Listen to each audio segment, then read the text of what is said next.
ADHD를 진단받기 전에 자신의 집중력을 스스로 개선하기 위해 가장 많이 사용하는 식품은 카페인 식품입니다.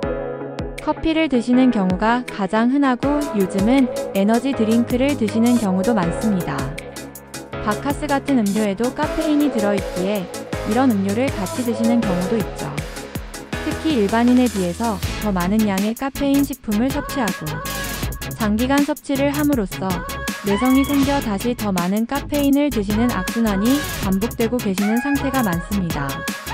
하지만 카페인은 각성도를 올려줄 뿐 집중력 자체를 올려주는 것은 아닙니다. 각성도라는 단어가 생소하실 것이라 예를 들겠습니다. 야간에 운전을 하면 자동차 전조등을 켜고 주행을 하게 됩니다. 전조등이 밝혀주는 범위를 운전자는 위험한 것은 없나, 표지판은 어떤 것이 있나 하면서 주의하며 운전을 하게 됩니다. 각성도가 올라가는 것이 전조등을 켜는 것이고 집중도가 올라가는 것은 내가 주의를 하는 것으로 이해하시면 편합니다. 내가 아무리 집중을 하려 해도 전조등이 밝혀주지 못하는 부분은 보이지 않아 무의미할 것이고 전조등이 아무리 밝게 넓은 범위를 비춰도 내가 집중을 하지 않으면 의미가 없어지죠.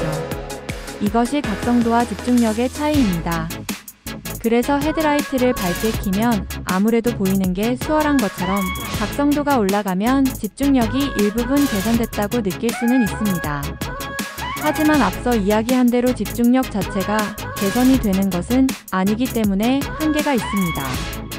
또 모든 카페인 식품의 지속시간이 그리 길지 않습니다. 1시간 전후에 각성도 개선 효과가 있기 때문에 그 시간이 지나면 다시 어느 정도 멍해지는 것을 피할 수가 없습니다. 또 처음에는 커피 한 잔만 마시더라도 낮 시간 동안 각성이 유지되지만 시간이 흐른 뒤에는 2잔, 또 이후에는 3잔 이런 식으로 카페인 양을 늘려야만 그 효과가 유지가 됩니다. 카페인은 내성이 있기 때문에 이런 일이 흔하고 과량의 카페인을 먹을수록 내성은 더 빠르게 발생하게 됩니다.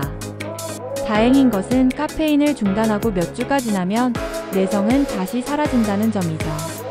ADHD를 진단받고 난 이후에 ADHD 약을 먹게 되면 각성도와 집중력이 같이 증가하게 됩니다. 그래서 약을 먹으면 기능적인 이유로는 카페인 식품이 필요가 없게 됩니다. 하지만 업무적인 이유 때문에 또는 커피가 기호식품이라 끊지 않는 경우에는 문제가 생길 수 있습니다. ADHD 약과 카페인 모두 각성 효과가 있는데 이 효과가 중첩되기 때문에 문제가 생깁니다. 첫째, 각성과 관련된 부작용인 두근거림, 떨림, 불면 또는 속이 울렁거리는 이런 부작용들이 더 강하게 나타나게 됩니다.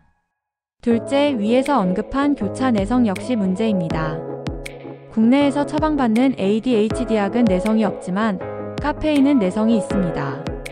이 두 가지를 같이 장기간 복용하게 되면 교차 내성이 발생해서 ADHD 약 역시 카페인처럼 내성이 생기게 되고 약 효과가 줄어들었다고 느끼게 됩니다. 물론 카페인을 중단하고 난 이후에는 ADHD 약에 대한 내성도 사라지는 경우가 대부분입니다. 문제는 이 현상이 교차 내성인지 모른다면 부족한 ADHD 약 효과를 보충하기 위해 카페인 양을 점점 늘리면서 부작용만 더해지는 상황이 반복이 된다는 것입니다. 따라서 내가 카페인 식품을 너무 많이 먹고 있을 때는 각성도나 집중도에 문제가 있는지에 대한 고민이 필요하고 ADHD 약을 복용하면서 카페인 식품을 병용하고 있다면 충분한 주의가 필요합니다.